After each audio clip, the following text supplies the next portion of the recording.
Hello friends, welcome back to my channel. ఈరోజు నేను cauliflower చేస్తున్నాను.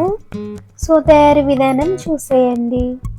ముందుగా ఒక కాలీఫ్లవర్ని తీసుకొని ఇక్కడ చూపిస్తున్న విధంగా తీసి పక్కన పెట్టుకోవాలి. ముందుగా ఒక కడాయి తీసుకొని అందులో 2 గ్లాసెస్ వాటర్ వేసి అందులో చిటికెడు పసుపు, 1 స్పూన్ ఉప్పు వేసుకోవాలి. వాటర్ హీట్ అవుతూ ఉండగా కాలీఫ్లవర్ని వేసేసుకోండి. 5 నిమిషాల పాటు ఉడికించండి. ఈ 5 నిమిషాల తర్వాత కాలీఫ్లవర్ ఉడికిందా లేదా ఒకసారి చెక్ చేయండి. కాలీఫ్లవర్ను మెత్తగా ఉడకనివ్వండి. నెక్స్ట్ ప్రాసెస్, స్టవ్ పైన ఒక కడాయి పెట్టుకొని అందులో 2 టేబుల్ స్పూన్ ఆయిల్ వేసుకోవాలి. ఆయిల్ హీట్ అయ్యాక చిన్న చిన్న ముక్కలుగా తరిగి పెట్టుకున్న ఉల్లిపాయలు వేసుకోండి.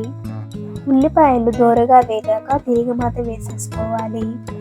ఇప్పుడు 2 పచ్చిమిరపకాయ ముక్కలను చిన్న ముక్కలుగా కోసి అందులో వేసేసుకుందాము. అలాగే ఒక రెమ్మ కరివేపాకు కూడా వేసేసుకోండి. ఈ పోపంతా కూడా 2 నిమిషాల పాటు ఫ్రై చేసుకోవాలి. పోపు వేగింది కదండి, ఇప్పుడు అల్లం వెల్లుల్లి పేస్ట్ వేసుకోండి. ఫ్రెష్గా దంచిందైతే వేసుకోండి, బాగుంటుంది టేస్ట్గా. పేస్ట్ వేసుకున్న తర్వాత 2 నిమిషాల పాటు ఫ్రై చేసుకోండి, పచ్చి వాసన పోయేంత వరకు. ఇప్పుడు కొంచెం పుదీనా వేసుకోండి. పుదీనా నేను స్మెల్ కోసం వేస్తున్నానండి, ఇది ఆప్షనల్.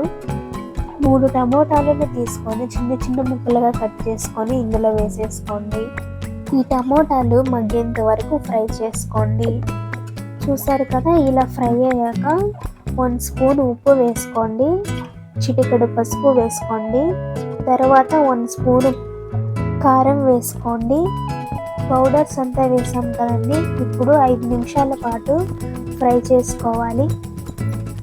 ఈ కాలీఫ్లవర్ ఫ్రై సాంబార్లోకి అండ్ పప్పులోకి సైడ్ డిష్గా చాలా బాగుంటుందండి. టొమాటో ఫ్రై అయిపోయిందండి. మనం ముందుగా ఉడికించిన కాలీఫ్లవర్ని ఇప్పుడు ఇందులో వేసేసుకోవాలండి. ఈ కాలీఫ్లవర్ని 2 నిమిషాల పాటు బాగా మిక్స్ చేయండి.